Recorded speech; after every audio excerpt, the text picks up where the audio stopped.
Amados, estamos falando acerca da Grande Babilônia. E eu não me canso de lembrar os irmãos de que ao falarmos da Grande Babilônia, ainda que se reconheça claramente pelo livro do Apocalipse que existe o aspecto escatológico, ou seja, o aspecto da Grande Babilônia a se manifestar nos últimos dias, isso é um fato. Entretanto, nós não podemos nos esquecer que as raízes da Grande Babilônia, não é, pastor Renato? Estão lá em Gênesis capítulo 10. Ou seja, a Grande Babilônia é um produto consumado daquilo que teve origem no início da história da humanidade. Aquilo que em Gênesis capítulo 10 e 11 era Babel, e como se fosse uma semente, e que germinou, cresceu, e Babel tornou-se então Babilônia, já no tempo do profeta Jeremias, profeta Daniel, profeta Ezequiel. Então essa Babilônia continuou a crescer, e então chegou a um estágio final e consumado, chamado aqui de a Grande Babilônia. Então a Grande Babilônia, na verdade, diz respeito à economia do maligno contra Deus, que se opõe a Deus e ao seu propósito. E alguém pergunta, pastor, mas o que significa a economia do maligno? Esse termo economia quer dizer uma administração, um plano, um propósito. De maneira que, quando nós lemos a Escritura, e a Escritura é um livro que ela começa desde quando diz, no princípio criou Deus os céus e a terra, quando determina o começo de todas as coisas, e vai até o Apocalipse capítulo 21, quando no versículo 6 diz, e ouviram uma voz que dizia, tudo está feito. Ou seja, tem um começo, a história tem um começo, e ela se desenrola e se desdobra até que vem a uma consumação. Não é isso? Então, nós entendemos pela Escritura que essa história, que no caso a história de Deus com a sua criação, é uma história que já está escrita, já está determinada. E, portanto, nós afirmamos categoricamente, pela Escritura, que Deus ele tem um plano. E ele está cumprindo esse plano. Deus tem um propósito. Nada acontece por acaso.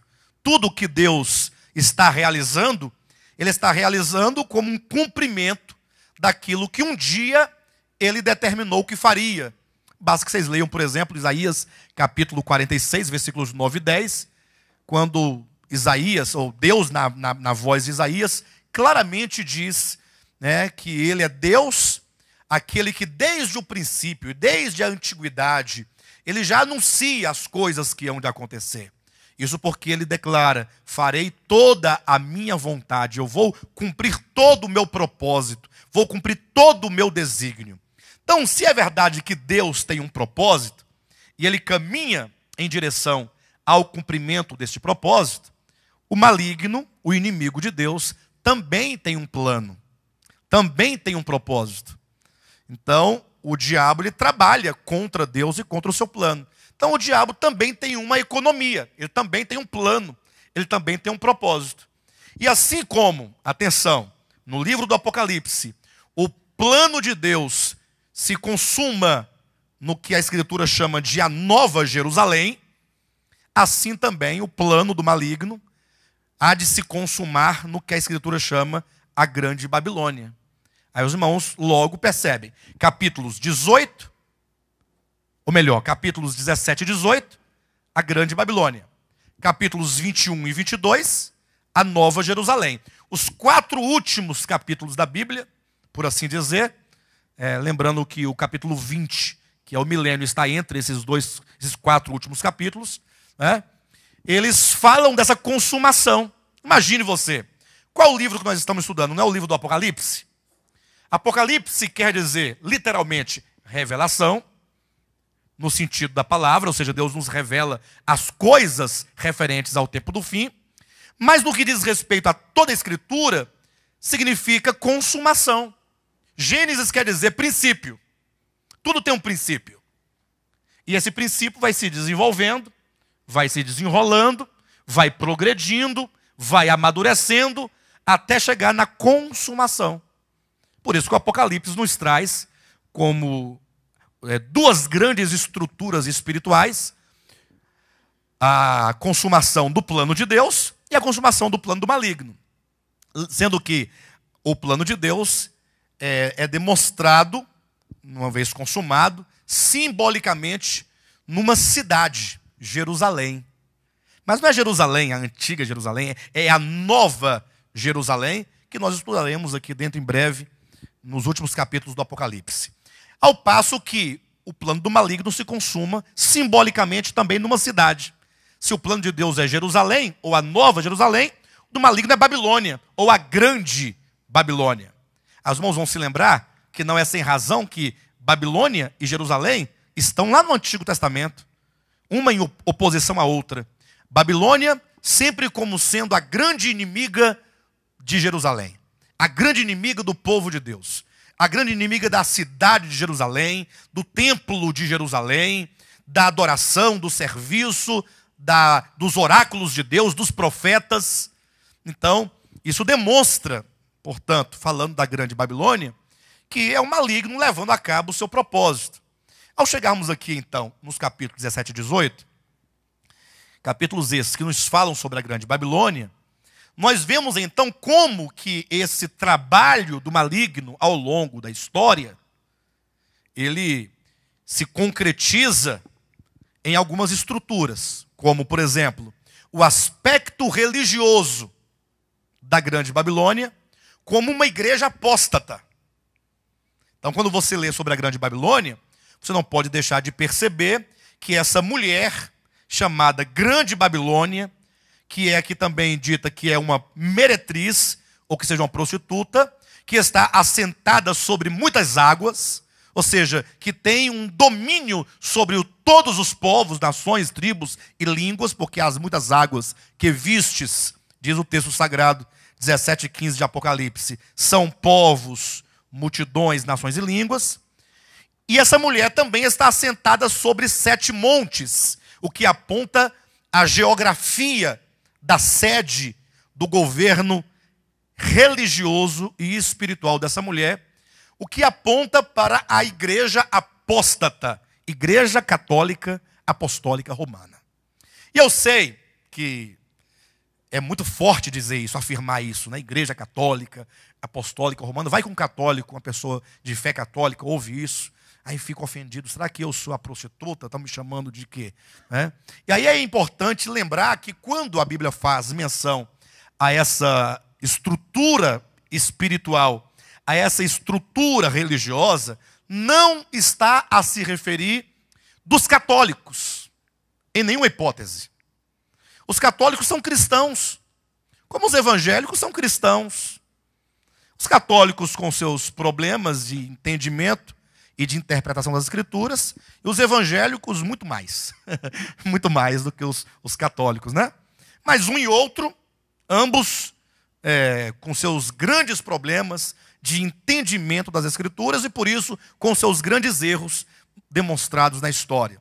Então, quando diz aqui da prostituta, diz de uma estrutura espiritual, diz de uma ideia espiritual, de um ministério espiritual, que domina com este nome, Igreja Católica Apostólica Romana. Se trata, na verdade, de uma grande organização que teve início no 4º século da era cristã.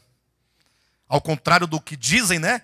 Igreja Católica Romana foi a primeira igreja de Jesus Cristo. Aí até diz assim, né? A primeira igreja, ou a única igreja que Jesus Cristo deixou. Aí fala, deixou e nunca mais voltou para ela, né? Melhor, eles querem dizer deixou na terra, né? Na verdade não foi. A igreja que Jesus Cristo deixou é a igreja que está no livro de Atos dos Apóstolos e percebida em todas as epístolas, até o Apocalipse. A igreja romana é uma igreja oficial. É a igreja oficial do Império Romano. Por isso que o nome dela é Igreja Católica Apostólica Romana. Romana.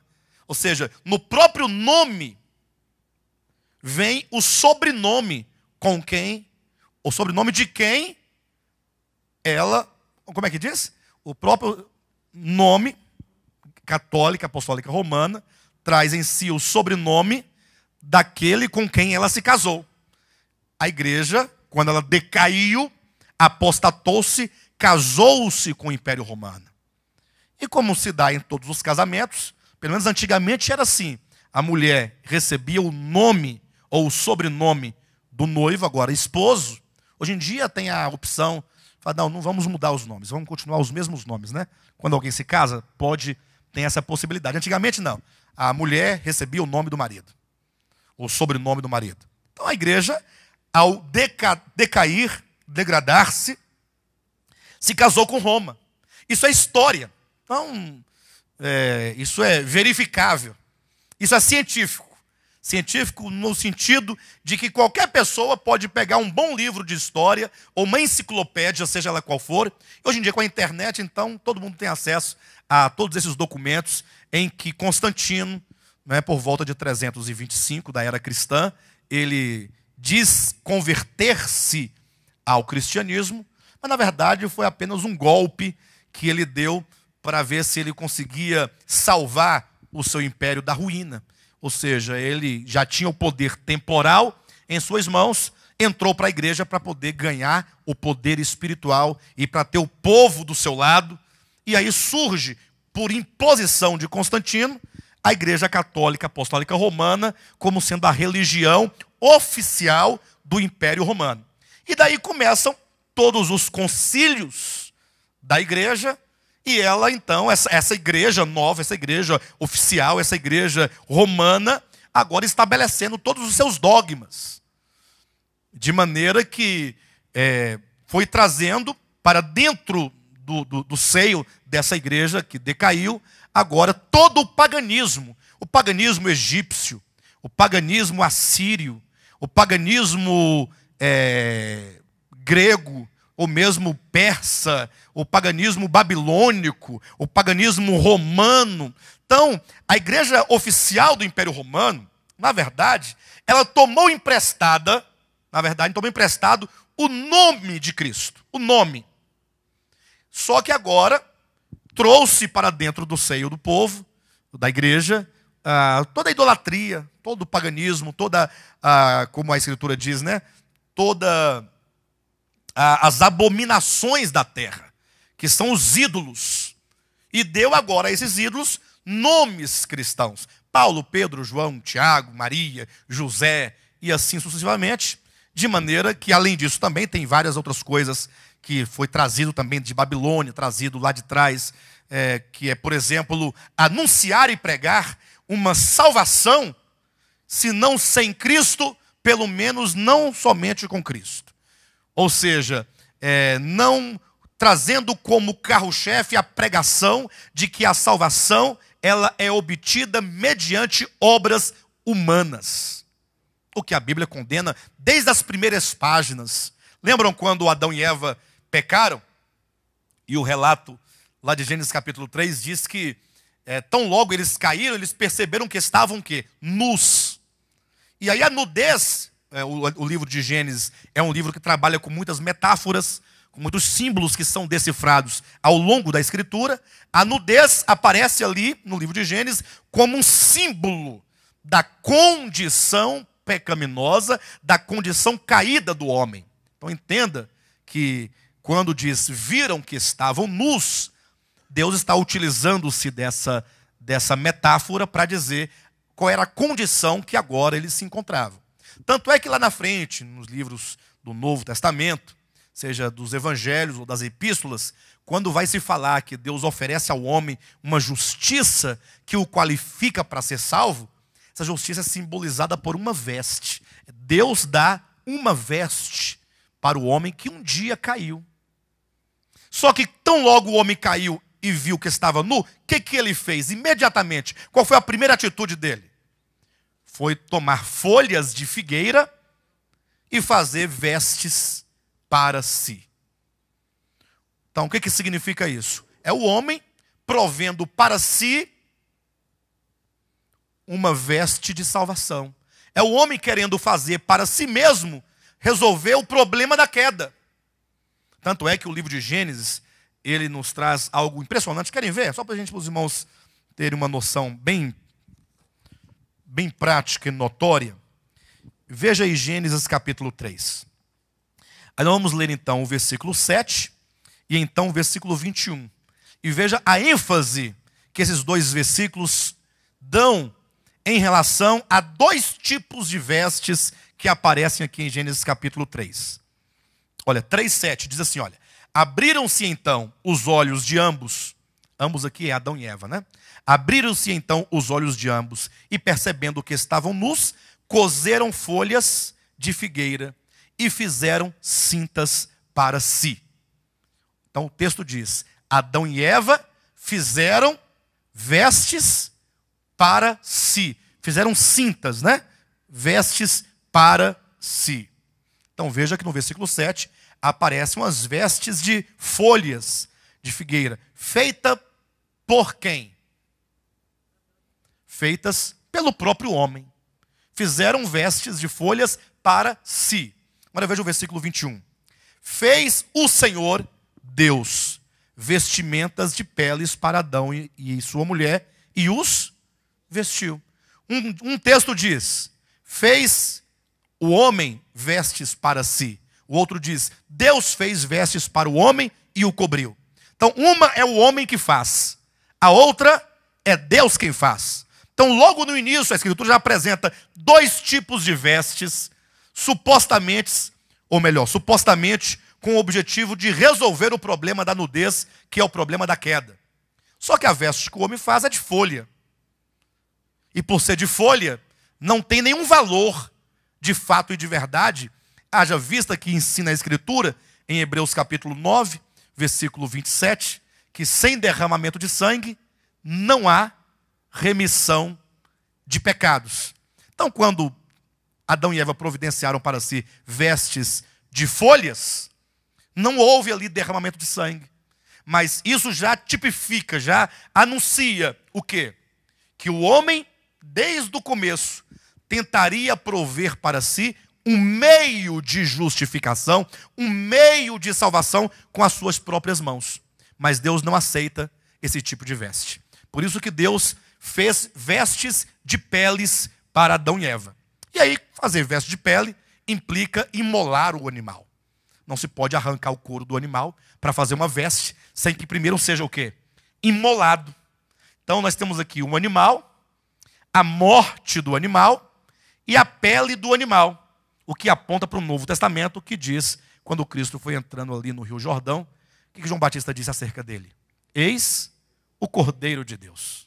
Então Cristo é apresentado como aquele cordeiro, como aquele animal que viria para substituir o homem, para sofrer a penalidade do pecado e da culpa no lugar do homem, e uma vez sendo ele o sacrifício pelo homem, o próprio cordeiro, o próprio Cristo, torna-se então a veste de justiça para o homem.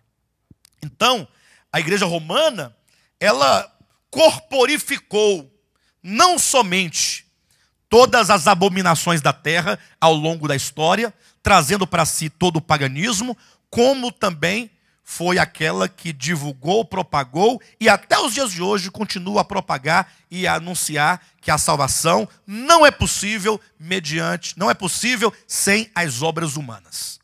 Ou seja, é uma grande inimiga do supremo propósito de Deus. E é por isso, e não é sem razão, que se você perguntar para 10 pessoas, você escolhe 10 pessoas que não sejam daqui. Você sai aí fora, ao encontrar as pessoas, quem você quiser. Pode escolher pastor, bispo, padre, pai de santo, ateu, quem você quiser. Você vai perguntar se é possível que o homem seja salvo sem ter nenhuma obra que seja. Todos eles dirão que não, que o homem, para ser salvo, ele precisará de ter alguma obra que coopere com Jesus Cristo. Que coopere com ele. É lógico que os cristãos, sobretudo os cristãos evangélicos, eles não ousam ser tão enfáticos e tão claros, né? Eles vão te enrolando. Não, a salvação é pela graça, a salvação é pela fé, a salvação não é por obras. Mas se você for apertando o indivíduo e falar assim, então quer dizer que eu não preciso fazer nada para ser salvo. Eu falei, não, também não é assim, também nada, né? Tem que ter nem que ser alguma coisa. Você tem que fazer alguma coisa. Tem que aceitar a Jesus. Aí você tem que dar o seu dízimo. Você tem que ir à igreja com frequência. Seguir todos os padrões que as igrejas estabelecem. Todo aquele ritmo. Tem que proceder de acordo com todo aquele regime evangélico que se impõe. E se você então fizer isso por 50 anos... Não, se você pode fazer por 60 anos, não, por 70 anos, 90 anos, fazendo tudo certinho de acordo com como manda o figurino evangélico, mas se no dia da sua morte, eventualmente, por um azar seu, você pecar ou morrer numa situação diferente daquela que você viveu aos 90 anos, infelizmente você vai para o inferno queimar. Não tem jeito, não é? Eu estou mentindo, pessoal? Não, fala a verdade. Pode falar, pastor, eu nunca ouvi falar disso, não. Porque aí eu vou fazer, aí o desafio é meu. Eu vou pegar você, nós vamos sair por aí. Você vai escolher a igreja que você quiser, que eu vou entrar com você. E aí você vai ouvir direitinho como é que se reza, né? O Pai Nosso, não. Muito bem, queridos. Por todo efeito, o que eu quero dizer? Então, que essa grande Babilônia, ela tem um aspecto escatológico? Tem. O que é o aspecto escatológico? É aquele aspecto que se cumpre nos últimos dias. Entretanto, não tem o seu começo no Apocalipse. Ou seja, em cada fase, em cada época da história, essa Babilônia teve teve um sistema material e um sistema religioso que o representou e que a expressou. Por exemplo, leia o livro de Daniel, você verá, Nabucodonosor, rei de Babilônia, foi lá em Jerusalém e destruiu Jerusalém, queimou Jerusalém, destruiu o templo, matou os jovens, as virgens, as crianças, e levou o restante, todo mundo cativo para a Babilônia, para fazê-los escravos lá. Então, naquele tempo, a grande Babilônia, a cidade, ou o império de Nabucodonosor, era o sistema de então que corporificava toda a ideia do plano maligno. Nos últimos dias, apontando agora para o aspecto escatológico, nós já vimos, tem a igreja romana, enquanto uma igreja institucional, decaída e, mais uma vez, repito e peço, não confunda isso com o católico, o irmão católico, aquele que diz e professa a fé na pessoa de Cristo, que você olhe para o católico com a mesma piedade e amor com que você olhe para o evangélico.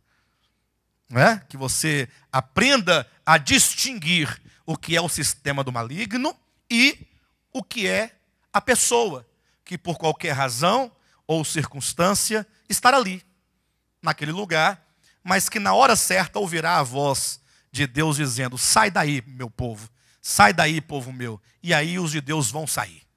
São nossos irmãos do mesmo jeito. Beleza, pessoal?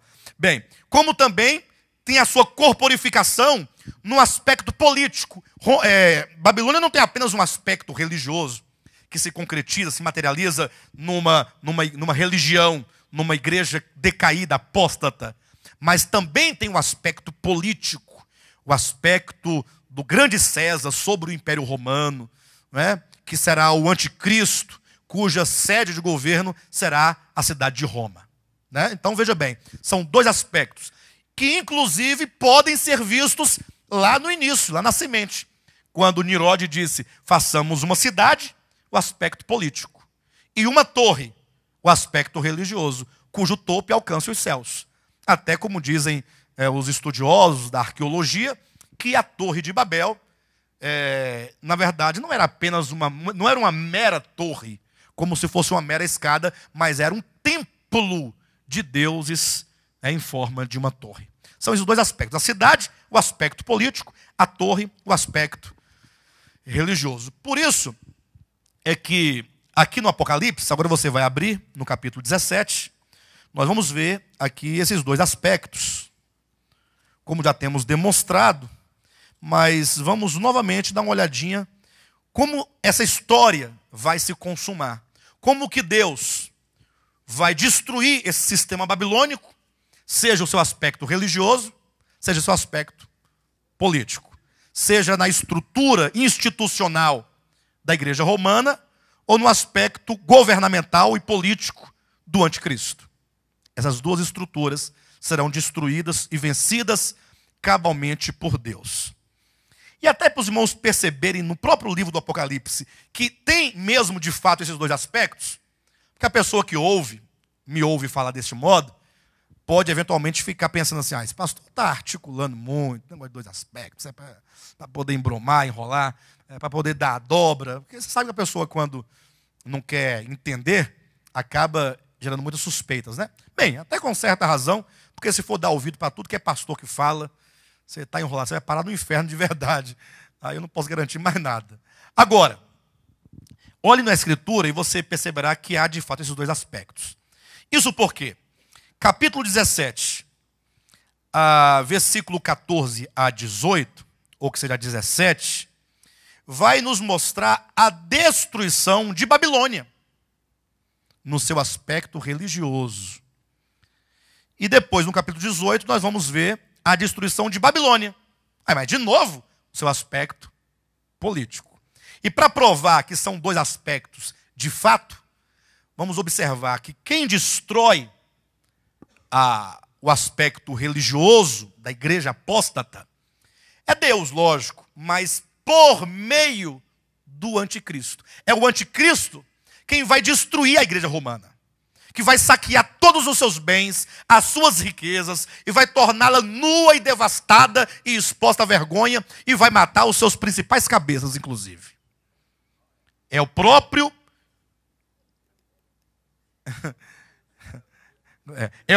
anticristo que vai destruir a grande Babilônia no seu aspecto religioso. Ao passo que, no aspecto político, que agora já é o reino do anticristo, será o próprio Deus com a 7ª taça da sua ira. Veja só a diferença. Capítulo 17, versículo 14. Pelejarão eles contra o Cordeiro. Ora, eles quem? Quem pelejará? Ou quem são esses que pelejarão contra o Cordeiro? Basta que você leia o versículo 12 e 13. Olha, os 10 chifres que viste são 10 reis. E aqui fala-se de um número profético de 10 nações europeias, que na sua origem era o Império Romano. Você sabe que o Império Romano foi desfacelado pelas invasões dos bárbaros, dos godos, ostrogodos, os francos, suecos, toda aquela turma, aquele povo chamado incivilizado, que foi lutando contra o Império Romano, foi conquistando os seus territórios e foi fracionando o grande Império Romano, tornando na atual Europa, que é esse número grande de nações, e que a profecia, desde Daniel, já anunciava o quê?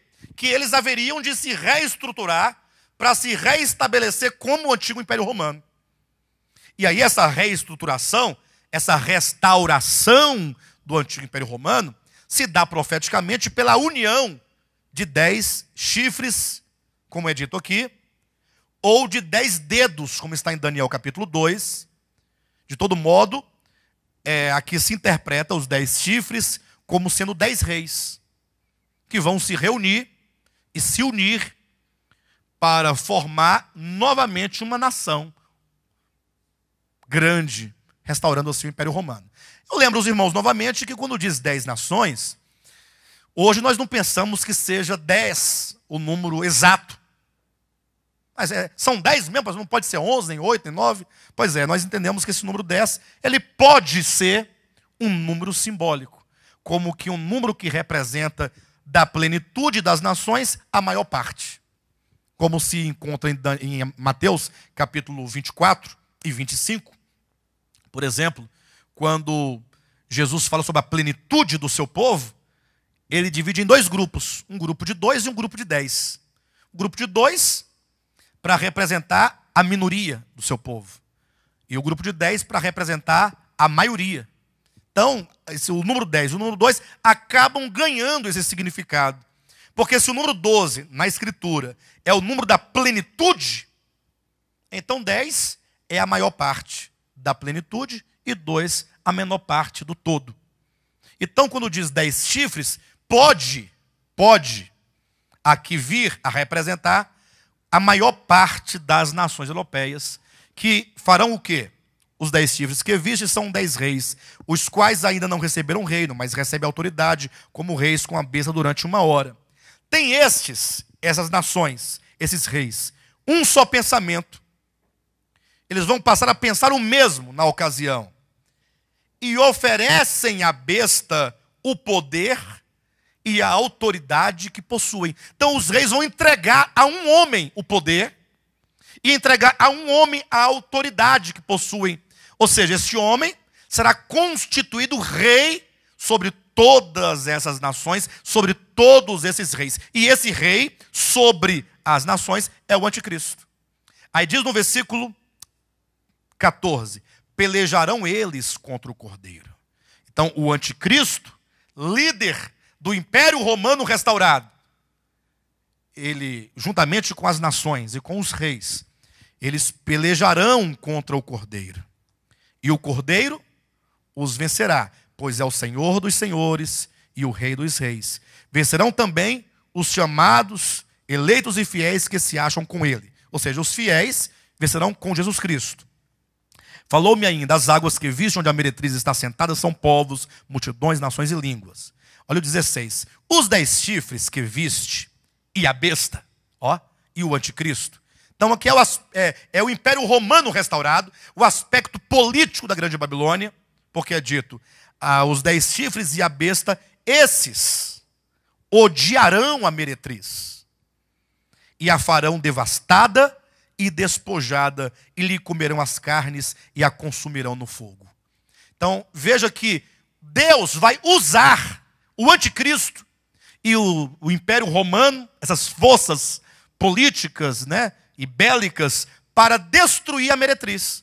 Isto é, para destruir a grande prostituta no seu aspecto religioso. E olha como o texto é claro. Os 10 chifres que viste e a besta odiarão a meretriz e a farão devastada e despojada. Toda a riqueza, o ouro, a prata, as terras, tudo que a igreja apóstata ao longo da sua história adquiriu, por meios ilícitos, inclusive. Os irmãos têm ideia do que foram as cruzadas, quando a igreja foi tomando o território e de muitas pessoas em toda a terra, durante a Idade Média, a Era das Trevas, quando todos os reis da terra se prostravam diante da autoridade papal e eram totalmente submissos à ordem papal, durante a Idade Média, em que a igreja, ela de fato, a igreja romana, ela governou sobre todos os reis da terra. Ela liderou e ela então conquistou muitas riquezas. Então nesses últimos dias, Deus vai usar a besta e os reis do Império Romano para devastar e despojar e destruir e aniquilar e consumir a igreja apóstata. A igreja católica apostólica romana, enquanto instituição espiritual que se impõe sobre o povo de Deus, como está lá no livro de Apocalipse, no capítulo 3, ou capítulo 2, versículo 20, aquela mulher que espiritualmente se chama Jezabel, e que a si mesma se declara profetiza. Por que é dito lá que a si mesma se declara profetiza? Porque Deus nunca a constituiu profeta dele. A igreja apóstata romana oficial nunca foi profeta de Deus, nunca foi colocada por Deus para falar por ele. Só que ela se impôs historicamente como profeta de Deus, como sendo a boca de Deus. Tanto é que entra aí o dogma da infalibilidade papal. Ou seja, o Papa enquanto vigário do Filho de Deus sobre a terra, aquele que é o representante de Deus na terra, aquele que sempre tem a última palavra, e assim todos devem seguir. Então, é dito que essa igreja institucional decaída, que corrompeu os habitantes da terra, que corrompeu os reis da terra, com a sua abominação, como diz aqui também no capítulo 17, versículo 4, que tem na sua mão um cálice de ouro transbordante de abominações e com as imundícias da sua prostituição, essa igreja, ela tem dia, mês e ano marcados para ser julgada por Deus. Amém? Deus a destruirá mediante o Império Romano e o próprio Anticristo. Olha o versículo 17. Porque em seu coração incutiu Deus que realizem o seu pensamento, o executem a uma e deem à besta o reino que possuem, até que se cumpram as palavras de Deus. Então, esse é o aspecto escatológico que recairá sobre a igreja apóstata. Agora, se é o próprio anticristo, e se é o próprio Império Romano que vai julgar a meretriz no seu aspecto religioso, então, quem vai julgar o próprio anticristo e o seu governo? Ora, é Deus que diretamente o fará, e nós vamos verificar isso no capítulo 18 do Apocalipse, quando então, capítulo 18, os irmãos podem ver no versículo 8 que diz: por isso, em um só dia sobrevirão os seus flagelos, morte, pranto e fome, e será consumida no fogo, porque poderoso é o Senhor Deus que a julgou. E aí, a partir do versículo 9, vem todo o lamento sobre este grande império. Atenção, que no seu aspecto político, que no seu aspecto material, que no seu aspecto comercial, nos últimos dias, estará representado pelo império do anticristo. E aí nós vamos nos lembrar de algo, que se a grande Babilônia ela tem um aspecto religioso, ela tem um aspecto material. E muitas vezes alguém fala, não, graças a Deus que do aspecto religioso eu estou fora. Mas é possível e é provável que muitos de nós estejamos ainda dentro do seu aspecto comercial. Como assim? Imagine só que quando Nimrod, que é o pai da grande Babilônia, o pai que na verdade funda Babel, né? Ele, quando percebeu, porque Nimrod faz parte dos pós-diluvianos, ou seja, Deus destruiu a terra com o dilúvio, restaram apenas 8 pessoas. Noé, sua mulher, 3 filhos e 3 noras. Não é isso? Agora, esses remanescentes do dilúvio, eles agora começam a crescer e a encher a terra. Esses aqui são os pós-diluvianos. 300 anos depois do dilúvio, imagine só que aqueles 8 já eram um grande povo. 300 anos fazendo as coisas, nasce muito menino, né? 300 anos. Nasce um, que nasce com outro, que casa com outro, que faz com outro. E vão se multiplicando. E o povo não para de fazer menino. Então, 300 anos depois, aí Nimrod, que era um grande líder, um homem poderoso sobre a terra, ele percebeu algo. Ele percebeu que as pessoas estavam aumentando o número de pessoas e o povo estava indo embora, estava levando suas tendas para mais distante, já tinha um povo que estava indo para lá. Nimrod viu que o povo estava se espalhando sobre a terra. E ele pensou assim, olha, se o povo se espalhar, nós vamos enfraquecer. Nós temos que manter o povo reunido. Se a gente conseguir crescer, mas ficar todos no mesmo lugar, Deus jamais poderá fazer conosco o que fez com os nossos pais. Ou seja, Deus jamais poderá nos ameaçar com um novo dilúvio. Porque Deus matou os nossos pais, vai que ele resolve nos matar também. Esse é o pensamento de Nimrod.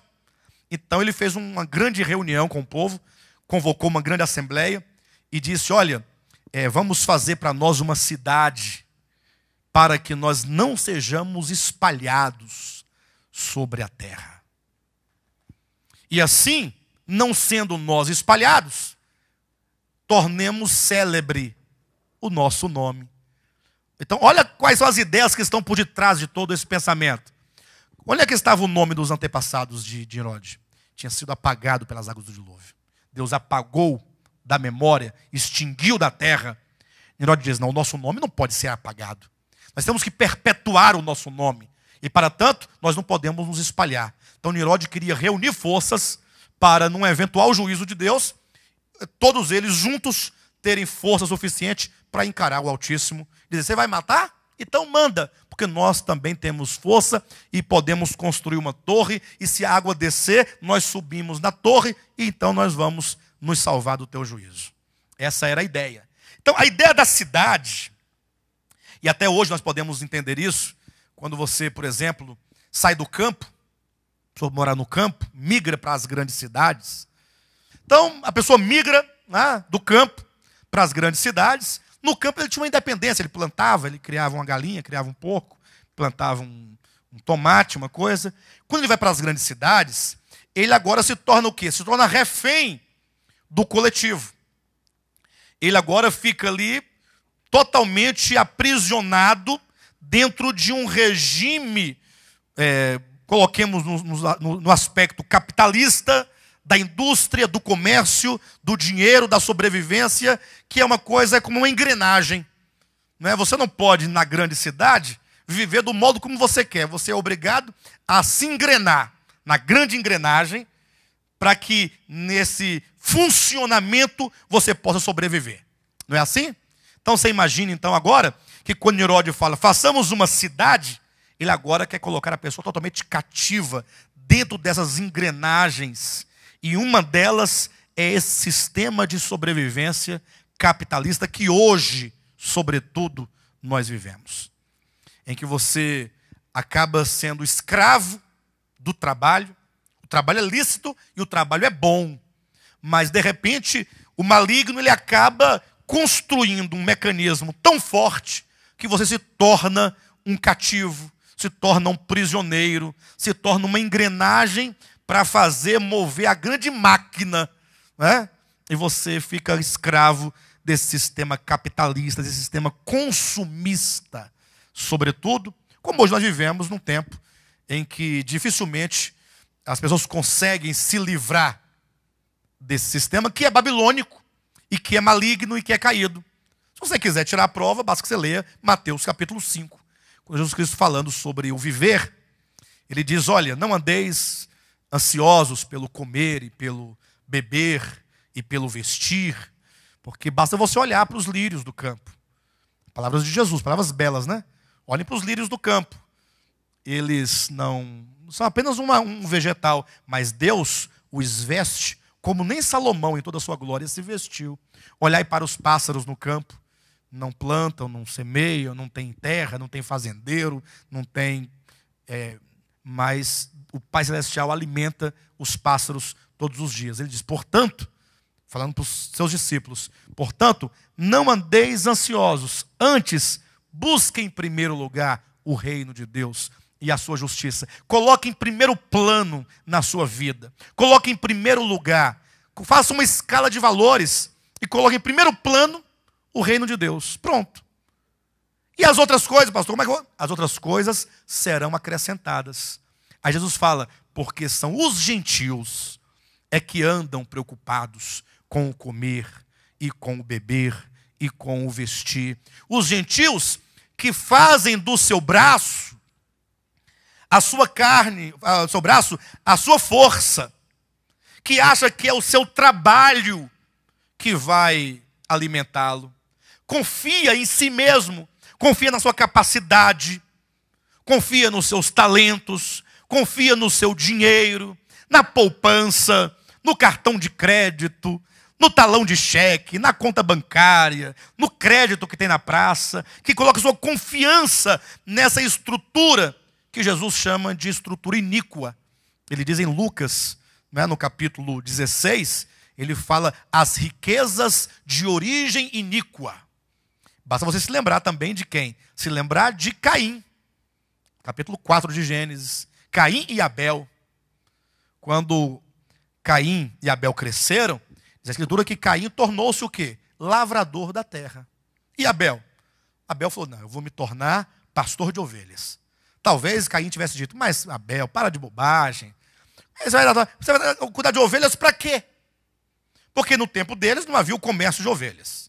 Somente, posteriormente, a descendência de Caim queria se tornar pastor de gado, criador de gado para comercializar. Até então não havia. Então, você tem que criar vergonha na sua cara e começar a arar a terra. Vamos trabalhar para poder ter o pão de cada dia. Não foi Deus que disse, do suor do teu rosto, você vai lavrar a terra?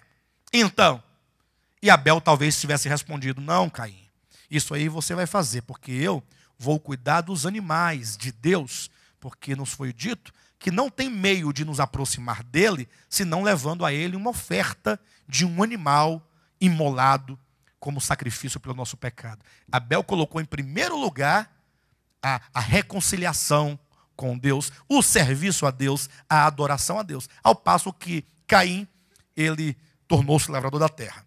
Por isso que ao cabo de um tempo, Caim, lógico, ele não precisaria exatamente ser um ímpio porque estava plantando.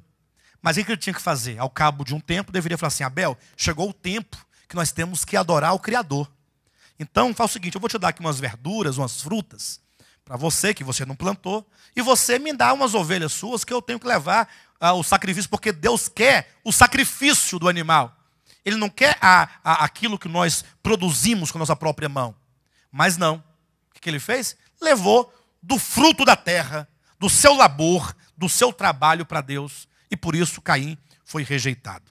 Ao passo que Abel, ele foi aceito no seu sacrifício devido à intenção do seu coração, que era reta diante de Deus e que estava de acordo com a sua vontade. E aqui vai um detalhe para todos os irmãos que aqui estão, os irmãos que estão em casa assistindo pela internet, os que vão assistir posteriormente pelo YouTube. Veja, Caim, ele também teve uma boa intenção.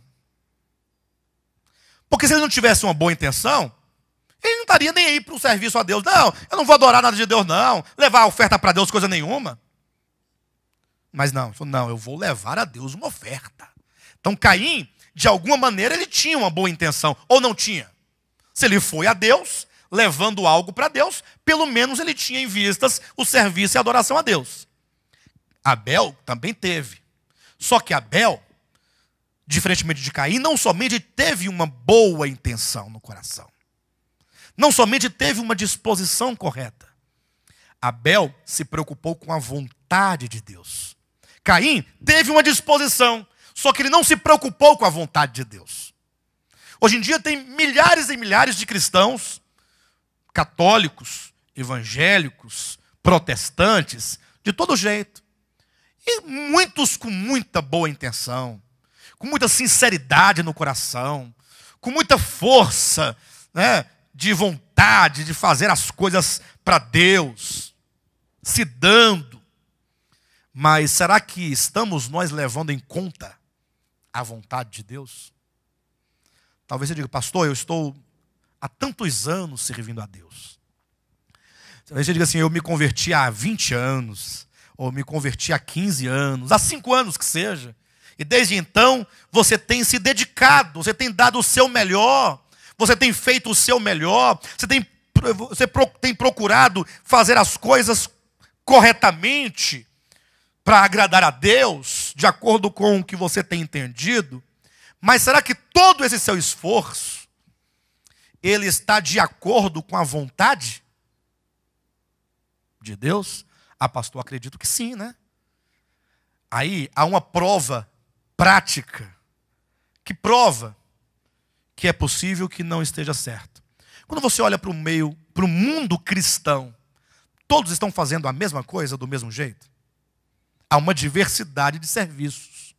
E não somente uma diversidade, mas são serviços que muitas vezes se opõem um ao outro. Tem um que faz de um modo, o outro faz diferentemente. Então todos não poderiam estar fazendo a vontade de Deus. Ou seja, os homens, cada qual, está servindo a Deus com toda boa vontade, digamos, do coração, mas é preciso que você conheça na Escritura qual é a vontade de Deus, para que você não somente tenha o empenho, o que é louvável, mas que você tenha o conhecimento do modo como Deus quer que se faça. Para que não aconteça como Caim. Caim procedeu, fez, suou, trabalhou. Eu até penso que ele ficou rindo, sorrindo de Abel. Quando ele viu Abel colocar as pedrinhas lá e colocou o cordeirinho lá em cima, ele falou, mas você acha que Deus vai aceitar esse animal? Esse animal já é dele, de natureza, foi ele que fez. Que ele te custou esse animal? Você ficava lá olhando o cordeiro debaixo de uma árvore, lá na sombra, olhando ele de longe. Eu não. Deus vai se agradar do meu trabalho, porque aqui foi difícil. Para chegar nesse momento aqui de colher essas frutas, esses vegetais, esses legumes, deu muito trabalho. Aqui é trabalho na terra, é suor, é muito tempo empregado para poder chegar a esse momento aqui. Entretanto, de que valeu? Todo o esforço, se não foi de acordo com o que Deus queria. Deus nunca pediu fruta para ninguém. Deus pediu o sacrifício do animal. Então, a despeito se Abel não trabalhou e Caim trabalhou, Deus recebeu aquele que não trabalhou. E por que Deus recebeu o que não trabalhou e não quis o que trabalhou? Porque na economia de Deus, Deus justifica aquele que não trabalha. Você achou engraçado? A Lourdinha achou engraçado. Totalmente diferente do mundo capitalista. Deus, ele justifica o que não trabalha.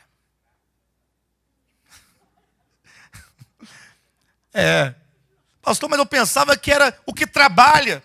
Bem, vamos ler um texto da Bíblia para saber se ele justifica o que trabalha ou o que não trabalha? Já é melhor a Bíblia falar do que livro de Romanos, capítulo 4. Por isso que, de um tempo para cá, eu larguei tudo. Parei de trabalhar. Agora, eu estou só na fé. Eu estou só na fé de Abel. Mas já trabalhei muito, viu, irmãos? No sentido de fazer as coisas para Deus. Já fiz muito. Desde o meu tempo na Assembleia de Deus, que era fazeção de coisa. Depois saí do espeto, caí na brasa, adventista do sétimo dia. Aí piorou, porque lá fazia de verdade. Aí uns adventistas achavam pouco que já era pedido e inventavam mais coisa. Até que um dia, quando eu descobri a graça de Deus, descobri que Deus não justifica o que trabalha, mas é o que não trabalha. Aí pronto, aí foi maravilha. Romanos capítulo 4. A partir do primeiro diz assim, olha. Que pois diremos? Ter alcançado Abraão, nosso pai segundo a carne. Uma pergunta. Porque se Abraão foi justificado por obras, e aqui ele não está afirmando, ele está colocando uma situação, uma hipótese, dizendo, porque se Abraão foi justificado por obras, tem de que se gloriar. Como se Caim, por exemplo, chegasse diante de Deus, ele tinha do que se gloriar, não tinha não? Olha aqui, ó. Tá vendo isso aqui, ó? Foi duro o trabalho para chegar nesse ponto aqui, ó. Foi muito suor, muito rala, tem do que se gloriar. E aí Paulo diz, porém, não diante de Deus. É tolice chegar diante de Deus e falar, Senhor, eu dei meu dízimo, porque eu dei a oferta, porque eu jejuei, porque eu fui para o monte, porque eu fiz isso. É besteira. 1 Coríntios capítulo 1, versículo 29 e 30. Jesus Cristo se tornou para nós, da parte de Deus, sabedoria, redenção, justiça e santificação. Não sobrou nada para você fazer. Jesus é a justiça, Jesus é a santificação, Ele é a redenção, Ele é a sabedoria, Ele é tudo. Aí não, você apenas recebe a bênção que é Cristo e louva e adora e glorifica. E aí a Escritura justifica porque que Cristo é tudo, para que ninguém se glorie diante dele. Ninguém. Versículo 2. Pois que diz a Escritura? E essa é a grande força do apóstolo Paulo, porque ele assevera algo, como ele acabou de declarar. O que ele asseverou? Abraão, ele não tem do que se gloriar diante de Deus. Não tem. Paulo, mas é você que está dizendo. Ele fala, não. O que diz a Escritura? Aí ele vai mostrar na Escritura veterotestamentária o que ele está dizendo é verdadeiro. Versículo 3, né? Pois o que diz a Escritura? Abraão creu em Deus. E isso o quê? O crer lhe foi imputado para a justiça. Ora, ao que trabalha, olha, ao que trabalha, o salário não é considerado como favor, e sim como dívida. Então, se alguém quer ser salvo, porque trabalha, chegar diante de Deus, o senhor não está me fazendo nenhum favor, viu, Deus? O senhor me desculpe, eu até admiro muito seu filho, Jesus Cristo, que morreu pelo pecador, mas eu, particularmente, não preciso, porque eu trabalhei, eu fiz. Ora, esse bando de coitado pode até ficar com Jesus Cristo, agora eu não, eu trabalhei, portanto o senhor me deve, o senhor tem uma dívida para comigo. Poderia ser o caso de alguém falar assim. Por isso Paulo diz, ora, ao que trabalha, o salário não é considerado como favor, e sim como dívida. Mas ao que não trabalha, porém crê naquele que justifica o ímpio, a sua fé lhe é atribuída como justiça. ao que não trabalha, porém crê. Eu não trabalho, porém creio. Nada eu faço para ser salvo, apenas creio. E você? Apenas creio. Ah, mas tem muita gente trabalhando. Pode trabalhar, eu quero crer. Crer que o sacrifício de Cristo, a meu favor, foi um sacrifício pleno. Que Ele pagou todos os meus pecados, os de ontem, os de hoje, os de amanhã. E, portanto, Davi declarou, então, a meu respeito, versículo 6. E assim também que Davi declara ser bem-aventurado o homem a quem Deus atribui justiça independentemente de obras. Amém, queridos? Que maravilha. E para tirar a sua dúvida, que ainda ficou um pedacinho, capítulo 11 de Romanos, versículo 5 e 6. Assim, pois, também agora, no tempo de hoje, sobrevive um remanescente, segundo a eleição da graça. Entenderam? Segundo a eleição de quê? Da graça. Pastor, mas o que é a graça? Versículo 6. E se é pela graça, já não é pelas obras. Do contrário, a graça já não é graça. Para a graça ser graça, você não pode ter obras. Ou pelo menos Deus não conta com as suas obras. Você pode até fazer, mas se for o caso de você ser justificado, não será por obras.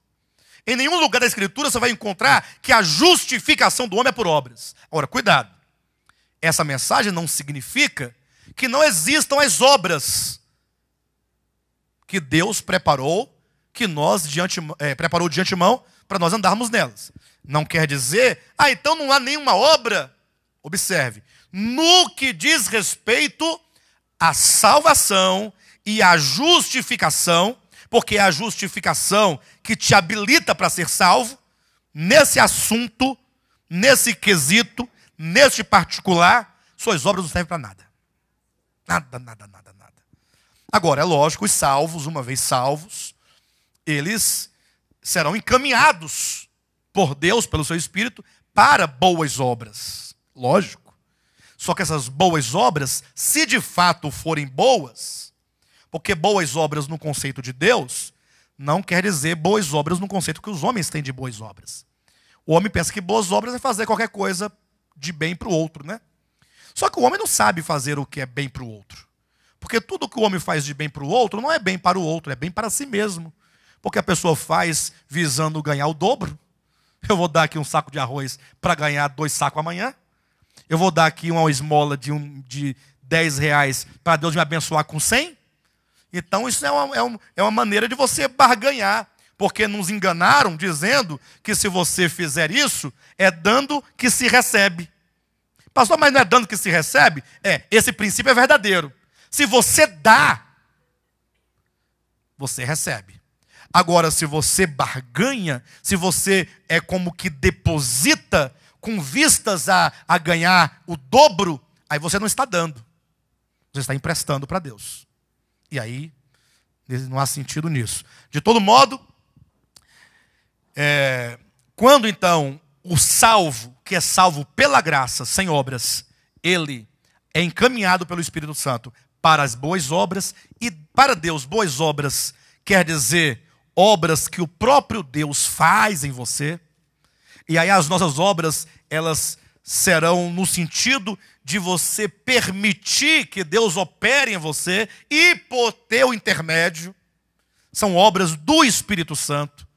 São obras totalmente movidas pelo amor. E o amor, ele se dá gratuitamente. E não somente se dá ao amigo ou àquele a quem ele ama, mas o amor se dá gratuitamente ao inimigo. Sem cobrar nada, sem esperar nada, não se ufana, não se ensoberbece, não arde em ciúme, porém tudo crê, tudo espera, tudo suporta. O amor é gratuito. Deus é amor.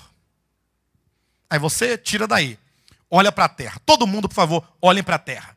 Planeta Terra. Você está acima do planeta Terra. Estão vendo ele lá embaixo? Qual é a situação dos homens lá embaixo? Tudo que não presta de maldade está lá embaixo. E Deus, olhando, o que você faria se você fosse Deus? Ué, toca fogo e faz outro. Ou não é assim? O homem presta para alguma coisa? O ser humano presta? Não presta. Pastor, eu presto, pastor. Presta nada. Para de bobagem. Você presta em que sentido? Você presta para sua mãe, para seu pai, para seu filho. E olhe lá. Até não morrer alguém, deixar uma herança para vocês brigarem. Aí quando tem uma herança, pode ser uma casa velha. Aí não tem irmão, não tem primo, não tem mulher, não tem filho. Porque o diabo sai da garrafa. Sai da garrafa. Entrou dinheiro pelo meio, acabou tudo. O indivíduo está lá com a mulher, beija, pega, faz tudo e tal. Eu amo. Quando o negócio é dinheiro, depois não quer dar nem pensão para o próprio filho. Tem que ir na justiça para ver se libera R$200. Aí depois de muito trabalho, tá bom, eu vou dar esses 200. Aí dá 3 meses, depois aí falha um mês. Aí a polícia tem que ir atrás. Prender, aí preso. Aí eu vou pagar porque eu estou preso. Mas é porque é pai, hein? Já imaginou? É assim que é o ser humano. Aí Deus olha. Aí diz a Escritura: Deus amou o mundo. Aí como é que ele pode amar esse povo desse jeito? É porque Deus é amor. É porque Deus é amor. Esse é o amor de Deus. Ele se dá para aqueles que não prestam mesmo. Porque o amor não pode ser explicado por nenhuma lógica humana, nenhuma regra humana explica o amor. Nada explica o amor. Por isso que quando a Bíblia tentou dar uma definição do amor, foi daqui, foi de lá. Não, Deus é amor. Pronto. Deus é amor, ponto. Essa é a única definição que a Escritura dá sobre o amor. Deus é amor. Paulo tentou decifrar, disse que o amor não faz, o amor não dá, o amor, as características, porém, a definição. O que é o amor? Deus é amor. Pronto. É só isso. Você quer entender o amor? Pense em Deus. Agora, quando esse Deus que é amor, ele é derramado no nosso coração, e nós somos inundados desse amor gratuito, altruísta, aí vem as obras automaticamente. Aí as obras não são obras como quem quer reinar. Vou fazer para reinar. Né? É para reinar, então vou fazer, então. Não vai reinar. Porque você ainda está querendo comprar alguma coisa. E as obras que Deus preparou de antemão para que andássemos nelas, são obras feitas em Deus, conforme o capítulo 3 do Evangelho de João. Então os que vão reinar são aqueles que foram trabalhados por Deus de tal maneira que agora as suas obras são obras realizadas por uma simples fluição de Deus da sua vida. Esses não esperam reinar com o Senhor, não fazem para reinar. E o pior, esses que assim procederem, fluindo Deus de suas vidas, e isso vai se manifestar em obras tremendas, diante do tribunal de Cristo, ele vai tremer com medo de ser reprovado. Porque ele nunca se baseou em si mesmo para fazer nada para ninguém, e não é agora que ele vai confiar no que ele fez, porque ele não fez. E aí ele vai se espantar quando Jesus falar, servo bom e fiel. Ai, Senhor, servo bom? Ah, por quê? Porque ele, tudo o que fez, fez em Deus.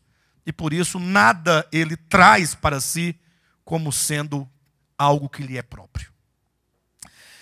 Muito bem. Então deu para ter uma ideia, né? Bem, mas nós estávamos falando sobre o quê? Sobre a cidade, que escraviza o homem dentro desse sistema capitalista. Irmãos, a grande obra do maligno ao longo de toda a sua história, e os irmãos veem isso como sendo a consumação da sua obra, é o sistema capitalista. Se olhar a história desde o início, como que os homens foram avançando, crescendo, antigamente nos grandes feudos, as grandes fazendas, em que as pessoas ainda eram escravas ali de um sistema, de um senhor feudal, né? Vivia do feudo. Mas, de repente, veio as grandes revoluções, uma delas é industrial, e agora os homens vão migrando para as cidades. E, de repente, agora se vê dentro dessa grande estrutura. Quando nós lemos aqui, então, em Apocalipse, você pode abrir no capítulo 18, que vai se descrever essa grande Babilônia nesse aspecto material, fique admirado. A partir do versículo 9. Diz assim, ora. Porque no versículo anterior, no 8, o que disse aí? Que num só dia, os flagelos, como morte, pranto, fome, e aí o fogo que vai consumir, esse juízo virá num só dia, para julgar esse sistema babilônico, cuja capital e sede no tempo do anticristo será Roma.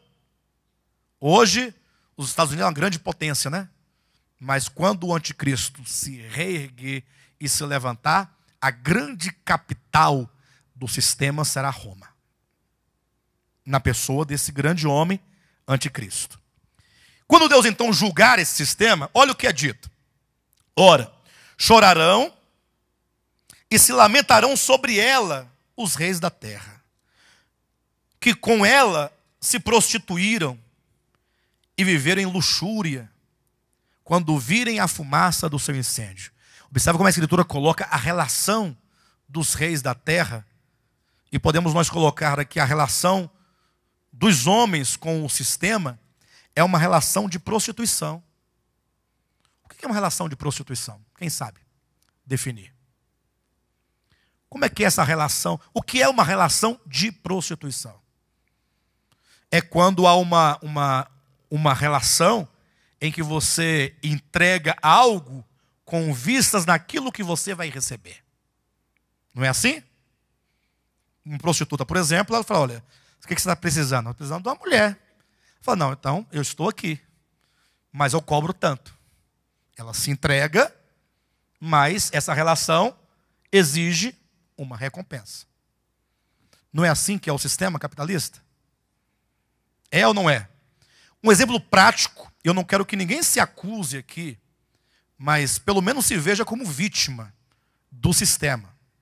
O sistema é tão forte. Veja, por exemplo, nós estamos no início do ano letivo de 2015. Começaria, teoricamente, perdoe-me os professores, o ano letivo no dia 23, segunda-feira passada, não é isso?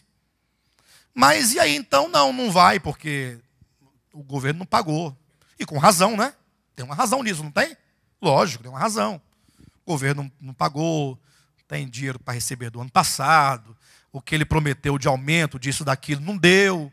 Então, nós não vamos trabalhar. Sexta-feira vai ter uma outra assembleia para ver. De repente se arrasta por 2 meses, não sei.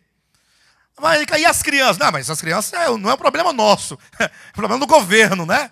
Ou seja, é a maneira que nós fazemos, usamos para pressionar o governo. E o governo não quer saber das crianças? E o professor quer saber das crianças? Não, ele tem que receber o salário dele. Se o salário não vier, infelizmente, eu mudo de profissão. Mas não posso ficar desse jeito. O sistema, ele torna a pessoa escrava. De maneira que hoje em dia você não pode mais falar nem de dom, talento ou aptidão. Hoje em dia o pai fala assim, meu filho, o que você quer ser quando crescer? Ah, eu quero ser professor. Não, pelo amor de Deus, para. Não, você vai estudar, meu filho, para ser alguém na vida. Mas não é porque, pai, é porque eu sinto amor pelo ensino, eu tenho o dom de mestre e tal. Meu filho, você tem que ganhar dinheiro. Meu filho, você não tem que. Então não tem esse negócio mais de dom, aptidão. Não, agora é quanto vai entrar. Mas isso é imposto pelo sistema. Porque se você não tiver o dinheiro, você não compra um carro. O carro está lá, ó. Se você quiser comprar o carro, aquele carro tem que ter dinheiro. Não é isso? Sem dinheiro você não vai ao mercado. Ou então você vai comprar só o básico do básico do básico. Seu filho vai, pai, eu queria comer uma carne hoje. Oh, infelizmente, papai não vai estar comprando nem o ovo. Eu vou comprar só uma galinha. Mas não é para matar, não. É para botar o ovo para nós comermos. Compra uma galinha, um galo, deixa lá. O galo e a galinha vão morrer de velhice. Porque se matar o galo ou a galinha, perde o ovo. Então deixa eles morrerem de velhice enquanto vai botando o ovinho. Mas não é assim, não? Não é assim? Eu quero dizer assim, a pessoa que não tem... lógico que eu exagerei para deixar a galinha morrer de velha. Mas assim, mas não é verdade que a pessoa não tem o dinheiro, não tem como comprar? Aí o pessoal viaja, as férias vão viajar. Aí, papai, vamos viajar? Não, meu filho, vamos para casa da vovó, ali na rua de baixo. Né? Porque não tem como viajar. Porque não tem o quê? O dinheiro. É o sistema. O sistema é bruto e ele é cruel. E aí, para acabar de tudo, quando chega no final do dia, tem aquele tanto de coxinha, aquele tanto de salgado que sobrou, porque não vendeu. O sistema diz, você não pode nem doar para os pobres, porque se ele passar mal, você está enrolado. Então joga fora, mas não dá. Venceu o iogurte, joga fora e não pode. Porque se você der para o pobre chega pedindo. Se ele passar mal, aí ele vai na justiça contra você, querendo dinheiro. Porque o seu produto estava vencido e você me deu. Agora eu quero uma indenização, porque eu fiquei 3 dias com diarreia aguda. E ganha. Se provar, ganha. Se provar, ganha. Aí esse negócio, aí você pega a pessoa, está lá sofrendo, desempregada, está ruim a situação. Você fala, poxa, eu não consigo, tem que ajudar essa criatura. Vem cá, faz o seguinte, faz isso para mim aqui, faz isso, eu vou te ajudando, tal. Você está preocupado com a pessoa, você inventa uma coisa para ela fazer, para ajudá-la. Depois de 15 dias, ela fala assim, não registrou minha carteira. Não, mas eu estava te ajudando. Tem testemunha que me viu capinando seu lote aqui, ó. 15 dias você me contratou e me prometeu salário, seguro-desemprego, tudo você me prometeu, carteira, e você não fez nada disso. Vai para a justiça e ganha ou perde? Ganha. Ganha. Aí a pessoa fala assim, agora eu tenho que ser ruim, porque não adianta, a gente quer ser bom e o outro quer. Esse é o sistema. Aí diz aqui, ó. Ora, chorarão e se lamentarão sobre ela os reis da terra, e com ela se prostituíram e viveram em luxúria, quando virem a fumaça do seu incêndio. O mundo vai ver esse sistema ruir. Todos verão. E olha, não vai muito longe não. Um dia desse aí teve uma crise, não teve, dos bancos aí mundiais? Lembra? Ou seja, a engrenagem é uma coisa tão universal que se der problema lá no Japão, atinge todo mundo. Para soltar um parafuso da engrenagem e tudo se perder, é de uma hora para outra. O homem inventa o dinheiro e não dá conta das suas consequências. Versículo 10 diz, e conservando-se de longe, pelo medo do seu tormento, dizem, ai, ai, tu, grande cidade, Babilônia, tu, poderosa cidade, pois em uma só hora chegou o teu juízo, e sobre ela choram e pranteiam os mercadores da terra. Primeiro os reis, que os reis aqui implantam a sua política. E aí vem agora os mercadores da terra, porque já ninguém compra a sua mercadoria. Aí vem mercadoria de ouro, de prata, de pedras preciosas, de pérolas, de linho finíssimo, de púrpura, de seda, de escarlata, e toda espécie de madeira odorífera, todo gênero de objeto de marfim, toda qualidade de móvel de madeira preciosíssima, de bronze, de ferro e de mármore, e canela de cheiro, especiarias, incenso, unguento, bálsamo, vinho, azeite, flor de farinha, trigo, gado e ovelhas, e de cavalos, de carros, de escravos, e até de almas humanas. E aí eu não consigo ver como pode haver um comércio de almas humanas. De escravos dá para entender. Mas de almas humanas só o movimento cristão evangélico. Cuja mercadoria são almas humanas. Sem nenhuma afronta a ninguém. Mas que a pessoa está ali e o seu produto são almas sendo enganadas, iludidas, ludibriadas. E não aparece ninguém, um deputado, para fazer uma lei, para poder enquadrar isso no 171. Porque é mentira e engano do mesmo jeito. Com falácias, com mentiras. Está profetizado. Pedro falou que esses falsos profetas, com as suas palavras fictícias, farão comércio de vós. Já leram isso? Vamos ler, vamos ler. 2 Pedro, capítulo 3. 2 Pedro, capítulo 2.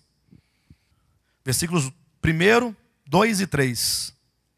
Assim como no meio do povo surgiram falsos profetas. Quem é esse povo aqui? Assim como no meio do povo surgiram falsos profetas, assim também haverá entre vós. Então, Pedro fala com o vós aqui, não é? Não é com o vós que ele está dizendo? Pedro está dizendo, olha, assim, pessoal, como houve falsos profetas entre o povo, entre vós surgirão falsos mestres. Quem é esse povo e que falsos profetas são esses?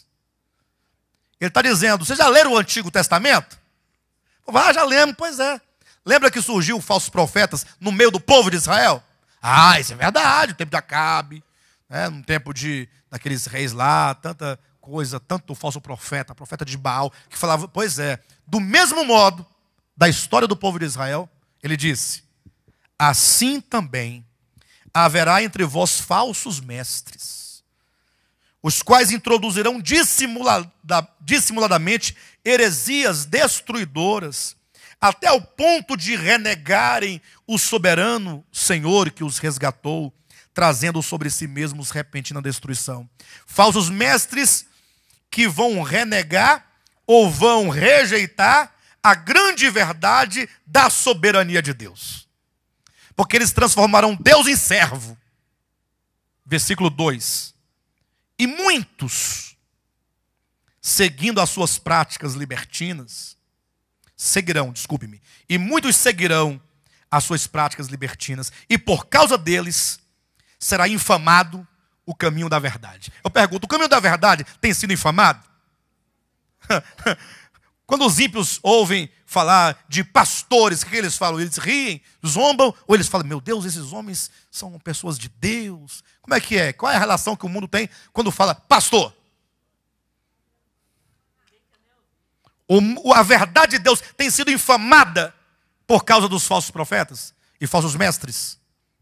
Diz mais o texto. Também.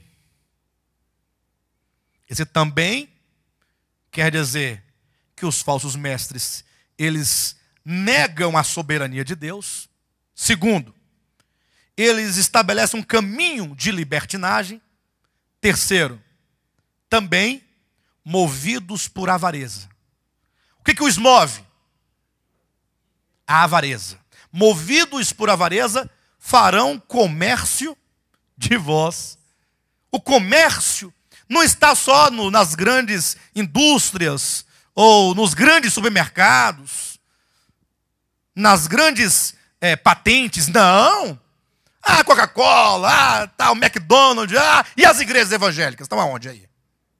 Está aqui, farão comércio de vós, pessoas cujas almas são comercializadas. Farão comércio de vós, de que maneira que eles fariam isso?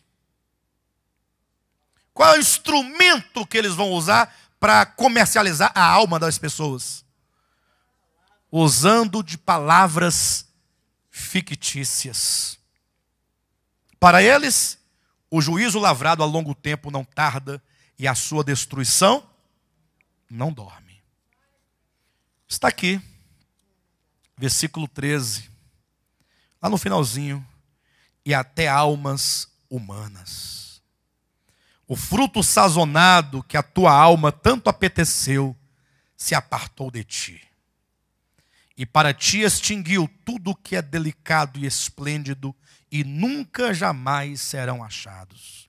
Os mercadores dessas coisas, que por meio delas se enriqueceram conservar-se-ão de longe pelo medo do seu tormento, chorando e pranteando, dizendo: ai da grande cidade que estava vestida de linho finíssimo, de púrpura e de escarlata, adornada de ouro, de pedras preciosas e de pérolas, porque em uma só hora ficou devastada tamanha riqueza. E todo piloto e todo aquele que navega livremente, marinheiros, e quantos labutam no mar, conservaram-se de longe. Então, vendo a fumaceira do seu incêndio, gritavam: que cidade se compara à grande cidade?